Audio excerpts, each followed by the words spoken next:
जब से महाराष्ट्र की कमान महाविकास अघाड़ी के हाथों में गई है, महाराष्ट्र के लोगों का जीना हराम हो गया है। अपनी बात रखने भर के लिए आम नागरिकों को जबरदस्ती जेल में ठूसा जा रहा है। सरकार की नीतियों की आलोचना करने पर पत्रकारों को बंद पड़े पुराने मामले के अंतर्गत जबरदस्ती हिरासत में लिया जा रहा है।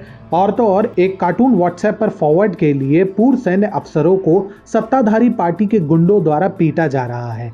लेकिन महाराष्ट्र पुलिस भी सत्ताधारी सरकार के इस दमन चक्र से अछूती नहीं है और अब पुलिस और सरकार के बीच की तनातनी खुलकर सामने आ गई है। महाराष्ट्र के वर्तमान डायरेक्टर जनरल ऑफ पुलिस यानी डीजीपी सुबोध जायसवाल ने हाल ही में केंद्र पुलिस सेवा के अहम पद में तैनाती के लिए आवेदन किया है। ऐसा करने के पीछे का कारण वर्तमान में उद्धव सरकार के फैसले हैं, जो अकारण ही पुलिस महकमे में तबादले कर रहे हैं और अपने फैसले थोप रहे हैं।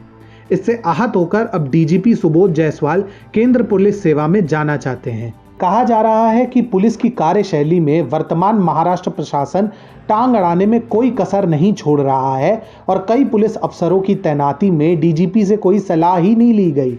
अब अपने नए पद के लिए सुबोध को राज्य सरकार से अनापत्ति प्रमाण पत्र यानी नो ऑब्जेक्शन सर्टिफिकेट लेनी थी, जो उन्हें सहर्ष ही दे दी गई, मानो वर्तमान प्रशासन उनसे छुटकारा पाना चाहता हो।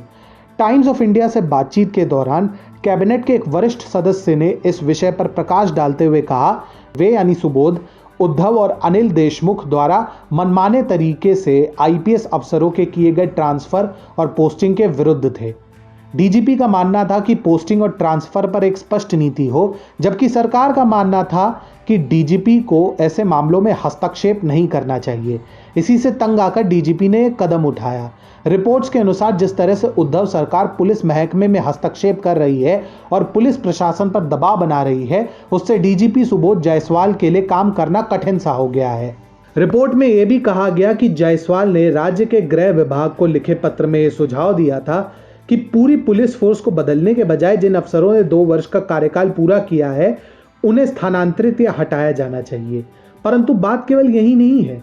डीजीपी सुबोध जायसवाल ने यह भी सुझाव दिया था कि राज्य के सभी आईपीएस अफसरों को नक्सल प्रभावित क्षेत्रों में एक निश्चित समय के लिए अनिवार्य रूप से काम करना चाहिए। ऐसा हो भी क्यों ना, आखिर डीजीपी जायसवाल का राष्ट्रीय सुरक्षा के संबंध में काफी पुराना अनुभव रहा है। 10 वर्ष तक भारत के विदेशी इंटेलिजेंस विंग रॉ को अपनी सेवाएं देने के साथ साथ सुबोध कुमार जायसवाल ने 1995 से लेकर 2001 तक स्पेशल प्रोटेक्शन ग्रुप के साथ भी काम किया है। यदि सब कुछ सही रहा तो जल्द ही वे एनएसजी का हिस्सा बन सकते हैं। अब यदि सुबोध जायसवाल केंद्रीय पुलिस सेवा में अपना स्थानांतरण चाहते हैं तो उससे स्पष्ट है कि महाराष्ट्र में जब तक महाविकास अघाड़ी जैसी गठबंधन सरकार है, तब तक कर्मठ और ईमानदार लोगों के लिए राज्य में कोई जगह नहीं है और यदि वे आए तो उन्हें प्रशासन चैन से रहने नहीं देगी।